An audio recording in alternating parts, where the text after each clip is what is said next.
CLAT 2024 बस अब अपने अंजाम तक पहुंचने वाला है और इस टाइम में आपके दिमाग में चल रही है बहुत ज़्यादा उथल पुथल। हर समय बच्चे मुझसे आके ये पूछते रहते हैं कि हम अपने आप को पॉजिटिव कैसे रखें, मेरे मॉक्स में मार्क कम आ गए हैं, मेरे मॉक्स में मार्क बढ़ नहीं रहे हैं, डीमोटिवेशन हो रहा है। तो क्या क्या ऐसी चीज़ें हैं जो आपको करनी चाहिए जिससे आप रह सकते हैं मोटिवेटेड और अपना पेपर क्लियर कर सकते हैं। तो सेशन के एंड तक बने रहिएगा मेरे साथ, क्योंकि ये वो सारी टेक्निक्स हैं जो आप अगर करेंगे पूरा तो आपका पेपर क्लियर होना पक्का है। और वो स्लोगन आप खुद बोलेंगे कि एनएलयू का सपना अब हो गया अपना।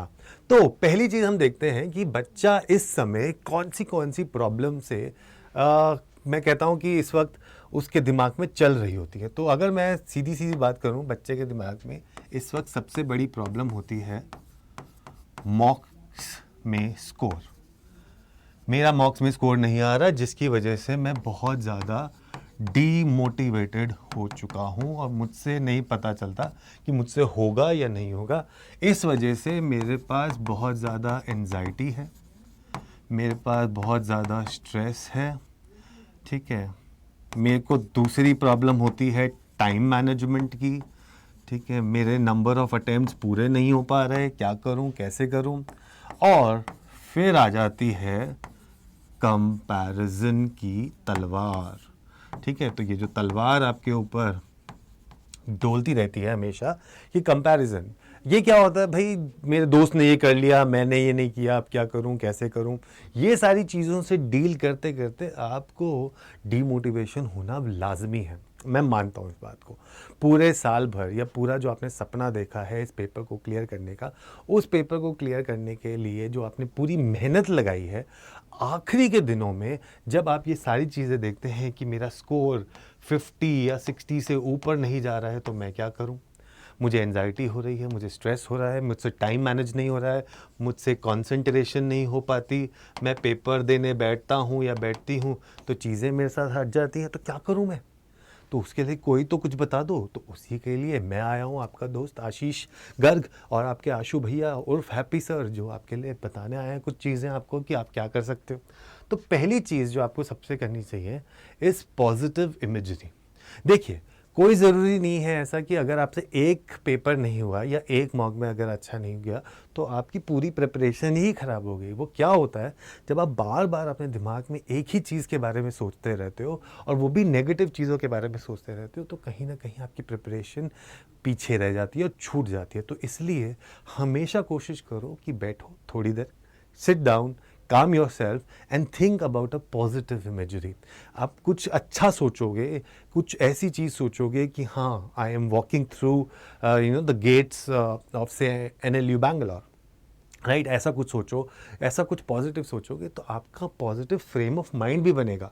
और जब पॉजिटिव फ्रेम ऑफ माइंड बनता है तो कहीं ना कहीं आपकी प्रिपरेशन और माइंडसेट का जो खेल है उसके बीच में आप एक तालमेल बना के रख पाते हो। तो it's always important that you should have a positive imagery. Think about that the world is there for you and the world is waiting for you, and you just have to embrace and engulf the world in your arms। just think about it that yes, मैंने preparation करी है और आगे the future is bright and I will put my best foot forward, things will definitely happen for you।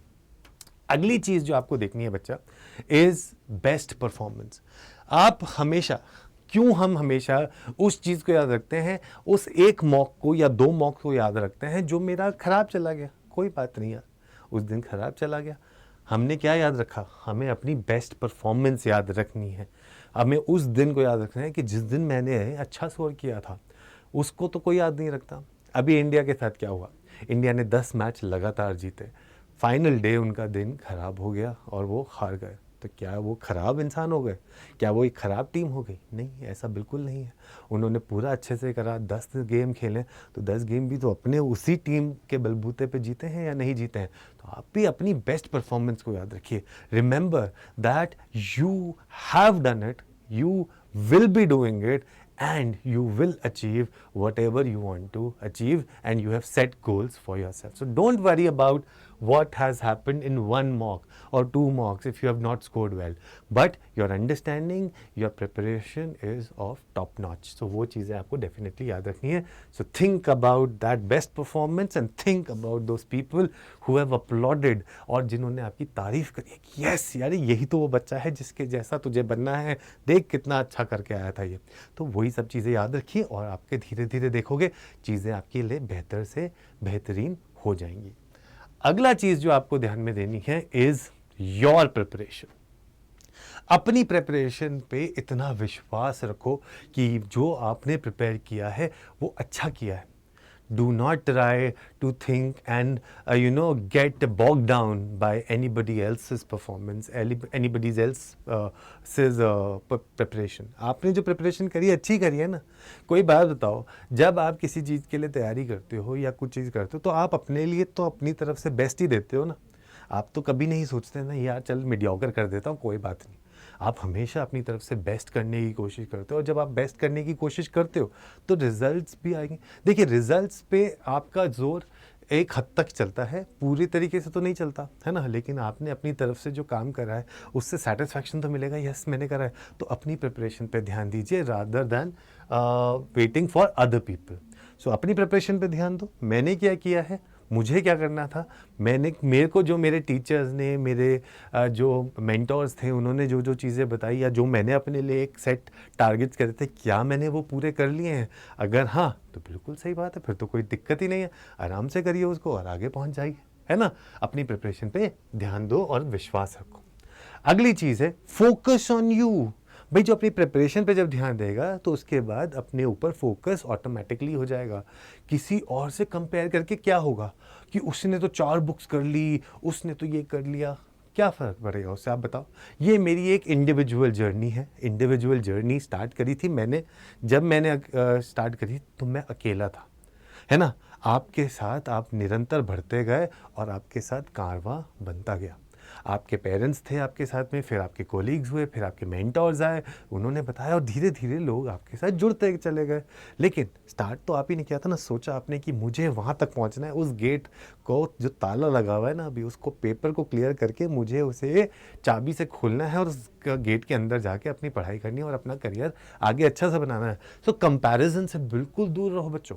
बिल्कुल भी ये मत सोचो कि अगर उसने कर लिया है मुझसे नहीं हो पाएगा. नहीं, एक हेल्दी कंपटीशन रखो, अच्छी बात होती है उसके लिए, लेकिन ये सोचना कि उसने कर लिया था और मैं नहीं कर पाऊंगा, मेरी प्रिपरेशन ऐसी है, मेरी ट्रजेक्टरी ऐसी है, मेरा ग्राफ ऐसे जा रहा था और उसका ये जा रहा है, उसके साथ आप कंपेयर कर रहे हो. नो, आप कंपेयर करें, हेल्दी कंपटीशन रखें, उसको देखें कि आपने अगर कहीं सिली मिस्टेक करी थी तो उसको हटाएं और आगे बढ़ें. लेकिन ये नहीं सोचना है कि भैया उसने तो कर लिया था मुझसे नहीं होगा. अपने ऊपर फोकस करें, विश्वास रखें और ट्रस्ट रखें कि आपने अपनी प्रिपरेशन के लिए पूरी जी जान से मेहनत करी है. आगे चलते हैं. तो focus on you, your world with in. आपके अंदर जो पूरा का पूरा एक दुनिया है, उस दुनिया पे विश्वास रखें. आपने जो अपने सपनों से उस दुनिया को चॉकआउट किया है, पेंट किया है, वो उस दुनिया पे विश्वास रखें और डेफिनेटली ये दुनिया आपकी जो सपनों की आपने बनाई है ये पूरी आपके लिए ज़रूर होगी और वो होगा जब आप किसी एक अच्छे कॉलेज में पहुंच जाएंगे. आगे चलते हैं, आगे देखते हैं इसमें हमें क्या करना है बच्चों. Threat versus challenge. एग्ज़ाम आते आते ही क्यों हम लोग इतने ज़्यादा स्ट्रेस में हो जाते हैं, और उसका सबसे कारण है, बड़ा कारण है ये वर्ड थ्रेट. जब आप एग्ज़ाम को एज अ थ्रेट लेते हो तो वो आपको देता है स्ट्रेस. लेकिन अगर आप उसको एज अ चैलेंज ले लो, that it's an opportunity to prove to the world and prove it to yourself that yes you have done it, then you will see that there is a major change in your thought process to take the exam. जब आप exam लेते हो तो उसको कभी भी as a threat मत लो कि आपको कोई दिक्कत है उससे या परेशानी है या कुछ आप परेशान हो जाओगे. No, take it as a challenge, take it as an opportunity. Yes that I have done it. पूरे साल भर मेहनत करी है भाई मैंने और उसका अब नतीजा आएगा जब मैं ये एग्ज़ाम दे दूंगा. सो एंजाइटी वगैरह से कुछ नहीं है. जस्ट काम your self down, do meditation, have peace, do deep breathing exercise and things will be done for you. आपने बहुत अच्छे से प्रिपरेशन करी है, पूरे साल भर मेहनत करी है और उसका अब कहते हैं ना, जब पौधा लगाओ उसके बाद वो पेड़ वृक्ष बन जाए, उसमें फ्रूट्स आए, उस फल को तोड़ के खाने का जो मज़ा है वो क्या है, वो थ्रेट थोड़ा ना है, वो एक अपॉर्चुनिटी है। तो उसको चीज़ को सोचें और ज़रूर करें, आगे बढ़े। तो इसको हमेशा से take it as a challenge that yes I will do it and I will perform to the best of my ability. करोगे ना, जल्दी बताओ, और अगर करोगे तो कमेंट करके मुझे ज़रूर बताना कि यस हम लोग ऐसा साथ में करेंगे। उसके बाद आते हैं हम अगले चीज़ में, ओवरकम सेटबैक्स। ओवरकम सेटबैक्स जिसकी बात मैं इतने टाइम से कर रहा हूँ, बीच बीच में थोड़े से हर्डल्स आ जाते हैं। आपने कोई टॉपिक उठाया, आपने नहीं किया, वोकैबुलरी आपसे नहीं हुई, टोन का क्वेश्चन नहीं हुआ, करंट अफेयर्स कितने सारे हैं, कैसे करूं, आपसे मैथ के क्वेश्चन नहीं हो पा रहे, मॉक दिया था, एक मॉक अच्छा गया, फिर एक ख़राब चला गया, फिर 3 अच्छे चले गए, फिर एक ख़राब चला गया। तो ये जो सेटबैक्स आते हैं ना, धीरे धीरे धीरे, इनसे घबराने की ज़रूरत नहीं है। ये आपको सिर्फ सेटबैक्स इसलिए आते हैं कि कहीं आप कंप्लेसेंट ना हो जाएं, कहीं आप ओवर एंथुजियाज्म में ये ना सोच लें कि मैं तो ओवर कॉन्फिडेंट हो गया। गिरो, ठीक है, उठो, संभलो, चलो, दौड़ो और अपनी चीज़ को आगे पहुंच जाओ। ये चीज़ आपको करना बहुत ज़रूरी है।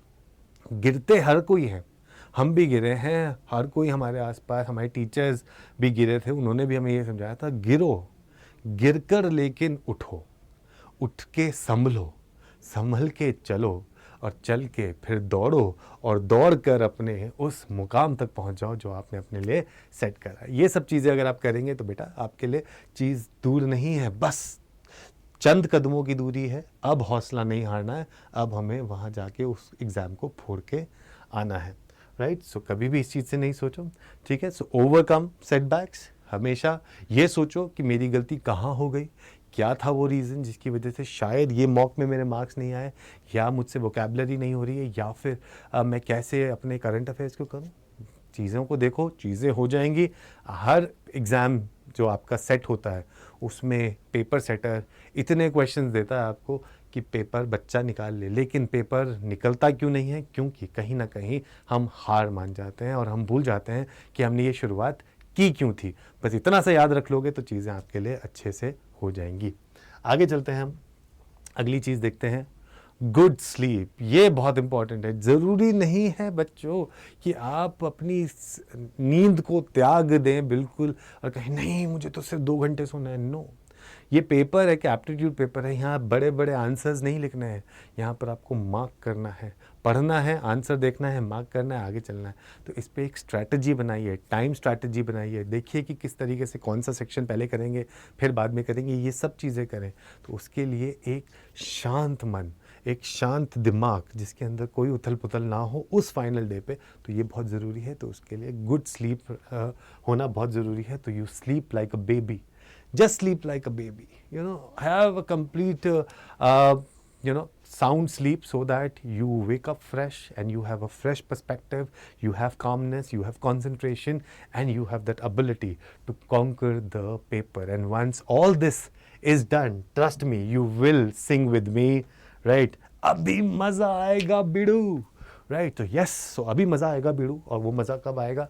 जब आप ये पेपर कर लेंगे क्लियर, किसके साथ? अड्डा 24/7 के साथ और अपने हैप्पी सर के साथ। ये सब चीज़ें करिए, आप चीज़ें ये करेंगे, trust me, things will be in your favour. बस आपको रखना है थोड़ा सा धैर्य और रखना है थोड़ा सा अपने ऊपर विश्वास। ये रखेंगे ना, ठीक है, मेरी आर्मी हो यार, पूरा विश्वास रखेंगे और साथ चलेंगे, और मैं आपके साथ हमेशा रहूँगा। कभी भी आपको कोई प्रॉब्लम आए मुझे कॉल करिएगा, और कॉल करके जो भी मुझसे बन पड़ेगा मैं आपकी हेल्प आपके साथ ज़रूर रहूँगा, एक बड़ा भाई बनकर, राइट। सो ये तो था क्लैट 2024 के लिए। लेकिन अगर आप क्लैट 2025 के एस्पिरेंट हैं तो आपको करना है क्या? आपको जाना है अड्डा की साइट पर, आप अंडरग्रेड्स में जाएंगे, वहाँ दिखेगा लॉ एंट्रेंसेस और वहाँ दिखेगा क्लैट 2025 का फाउंडेशन बैच, जिसमें अगर आप कोड लगाते हैं Y713 तो आपको मिल रहा है 80% का डिस्काउंट। Y713 लगा के मिल रहा है 80% का डिस्काउंट।